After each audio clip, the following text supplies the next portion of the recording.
with opening prayer. Mr. May Alvarez, please lead the prayer. Let the Father, the Son, and the Spirit. Our Father, who Who art art in in heaven, heaven, hallowed be your name. Your kingdom come, your will be done on earth as it is in heaven. Give us this day our daily bread, and forgive us our sins, as we forgive those who sin against us. Do not bring us to the test, but deliver us from evil. Good morning, children. Good morning, teacher. How are you today? We are fine. Well, that's good to hear. You may now take your seat. Thank you, teacher. May I know who are absent this morning? None, teacher. Okay, very good. Class, do you have an assignment class meeting? None, teacher. Okay. I have here classroom standards. Before we are going to start our lesson this morning, so please read. During the class discussion, everyone is expected to cooperate and participate. Raise your hand when you want to answer. Avoid going in and out of the classroom.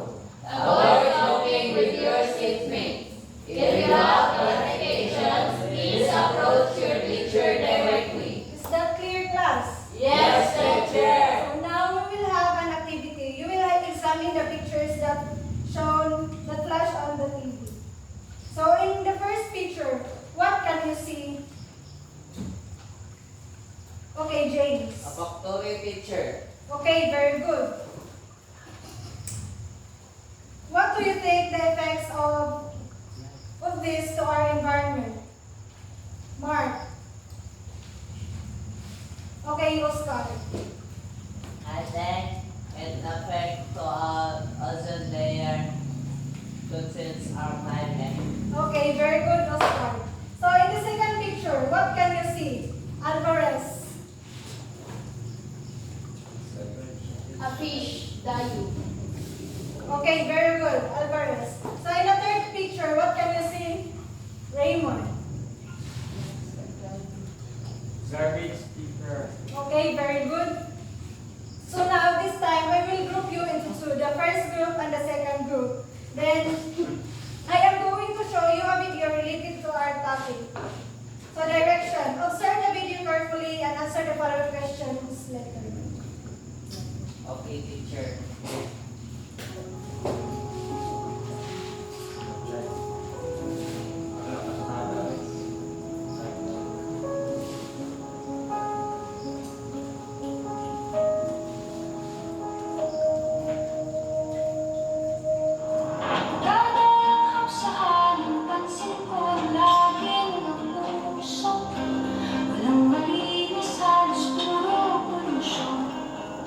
Parang ako na nakakasya.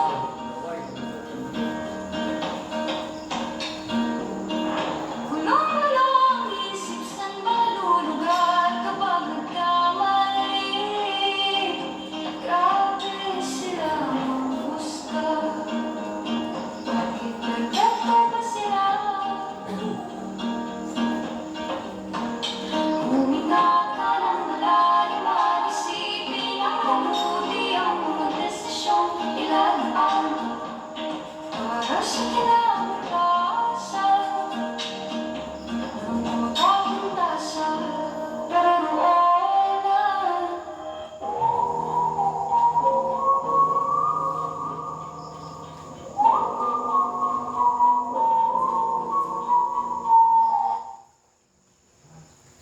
Okay, I have here three questions. The same questions for group 1 and group 2. So the first question is, what can you say about the video? Number 2, what do you think the effects to our environment? And number 3, what are the main sources? So you have 3 minutes to answer.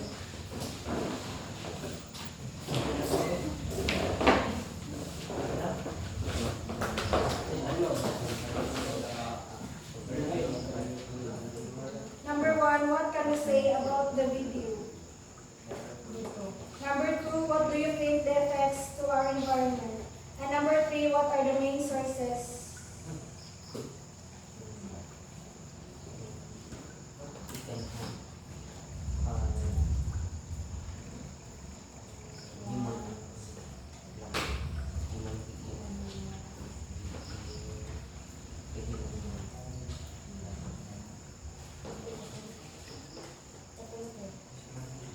what are the main sources?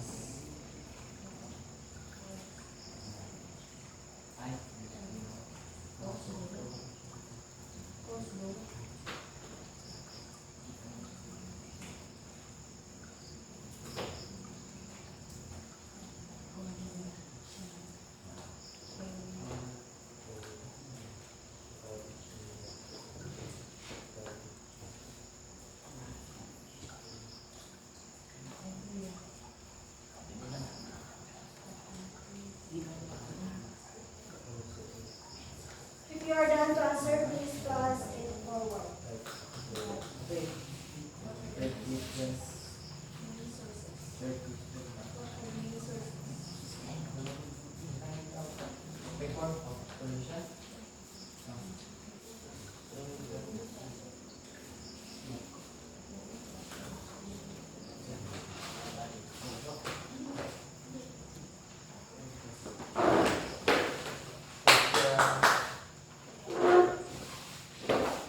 Okay, thank you. Before we proceed to our discussion, let us first know the objectives that we need to attain in this lesson. So everybody please read. Objectives. Given the materials and activities, basic pupils will be able to do the following at least 75% level of accuracy. Explain the various types of pollution and their impact on people, plants, and animals. Dramatize the forms and effects of pollution. Value the importance of taking care of our environment. Okay. To attend these objectives, I want you to cooperate and participate well in our activities. Is that clear, class? Yes, teacher. Okay. In the previous activity, did you have idea what is pollution? Gisame. Pollution is a bad effect of growing garbage, cutting trees, and others. Okay, very good. So pollution refers to the contaminants into the environment that cause effects of our nature. So, what are those three major types of pollution? Oscar.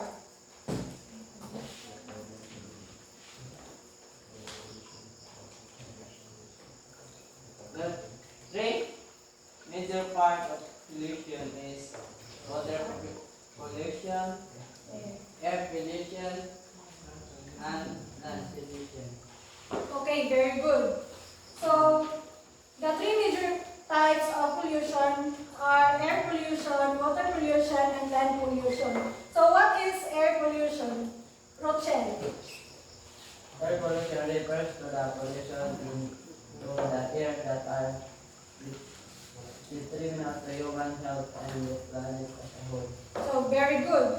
So, air pollution refers to the pollutants in the air that are detrimental to human health and the planet as a whole. So, who can give me an example of effects of air pollution on people? Junel. An example of an effect of air pollution on people are nose, throat, coughing, and etc. Okay, very good. So another example of effects of air pollution on people are lung cancers, the damaged brain, or the respiratory effects. How about the plants and animals? Raymond. Negative impacts on plant growth with weak immune system. Okay, very good. So air pollution can cause damage to plants. The harmful gases, the air can enter the leaves of plants and damage their cells. This can cause the plants to have trouble growing and may even lead to death. So also the plants, the animals can also affect just like plants, animals can also affect air pollution. Harmful gases can enter their lungs and cause respiratory problems. The second is water pollution. What is water pollution? Martin.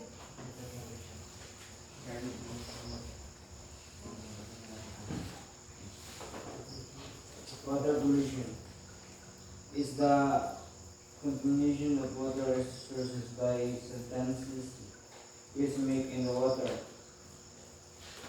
Example, drinking, cooking, and swimming, and etc. Okay, very good. So water pollution is the contamination of water sources or the sanitary substances. So give me an example of water pollution that affects on people, Oscar. An example of water pollution that affects on people is like dying of fish, like that. Okay, very good. How about the plants and animals? Rochelle. Loss of decarbonization in plants and unable to swim. Okay, very good. Water pollution can also harm animals like fish, turtles, and other animals that live in the water. So, the third is land pollution. What is land pollution, Junel?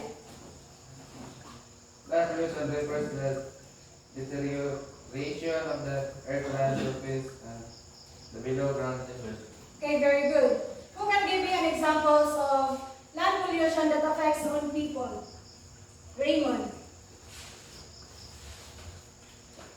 Plants, protection, products, and endangerment of wildlife.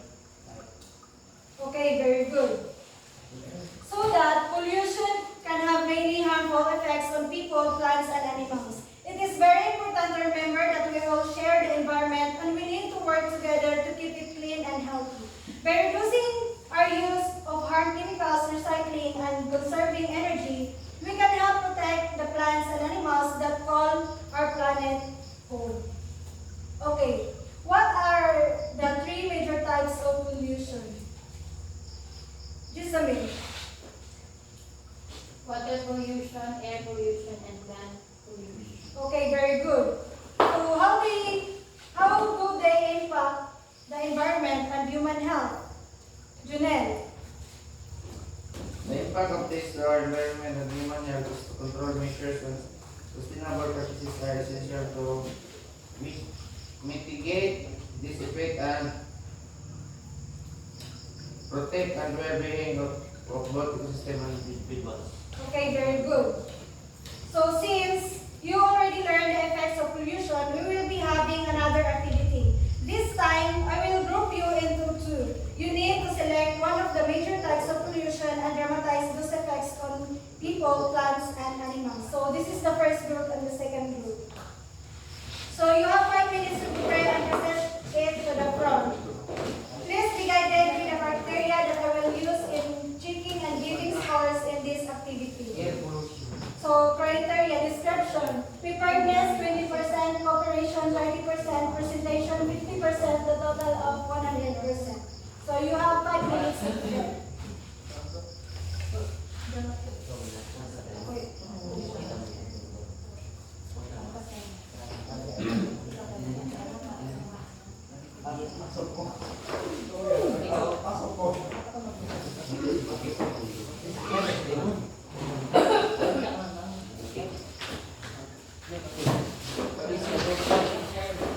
Okay, group 1, please present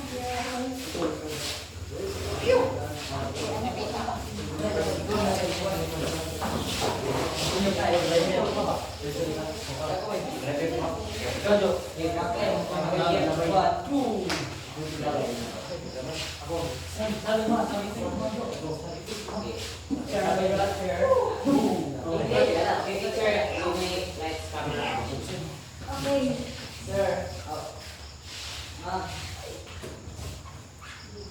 Okay, lights, camera, action. Bro, come.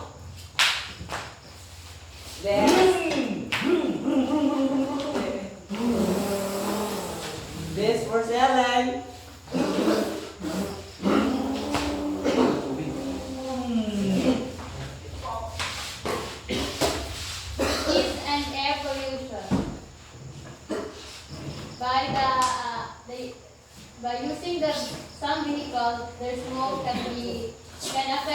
health of the people.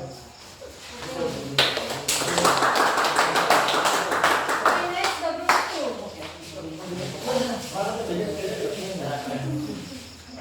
Bro.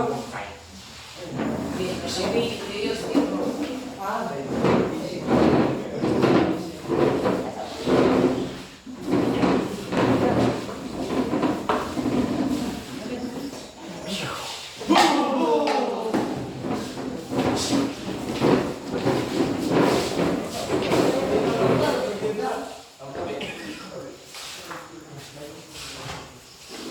Water pollution.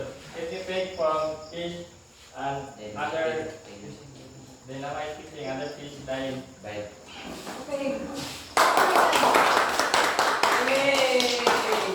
Okay, for your score, for group 1, the preparedness is 50%, the cooperation 30%, presentation of 50%, so the total of 100%.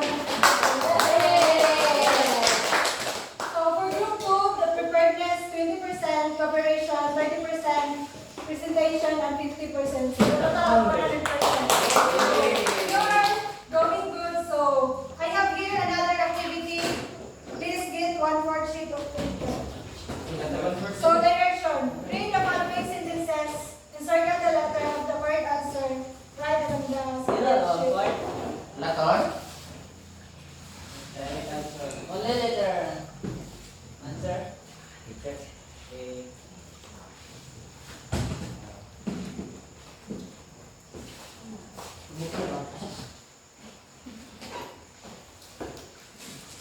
Next teacher.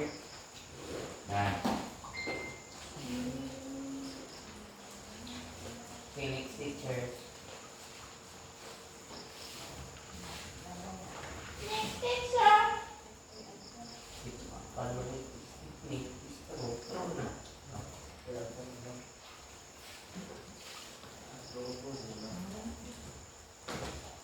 Okay, please change your paper to your seat.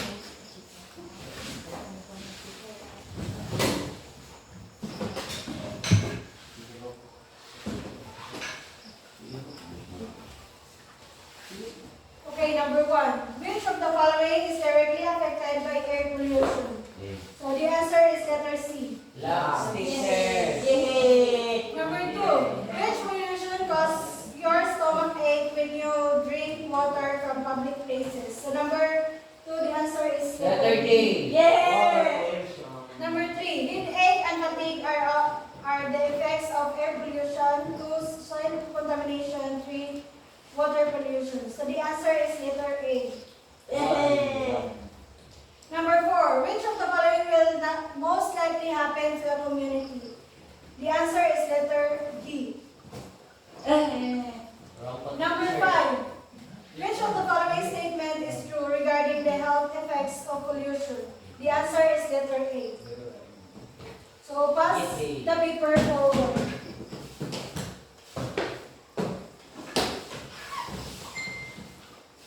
Okay, that's all for today. Goodbye, class. Go!